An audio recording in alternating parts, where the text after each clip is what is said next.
ಅದಕ್ಕೆ ರೆಪ್ಪೆಗಳೆರಡು ಒಂದಿಲ್ಲವಾದರೆ ಮತ್ತೊಂದಿಲ್ಲ ದೂರಾದರಂತೂ ಕಾಣೋದಿಲ್ಲ ಒಂದೇ ಪ್ರಾಣದ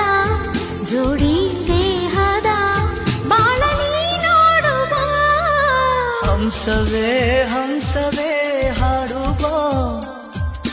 ಸೃಷ್ಟಿಯ ಸಂಭ್ರಮ ನೋಡುವ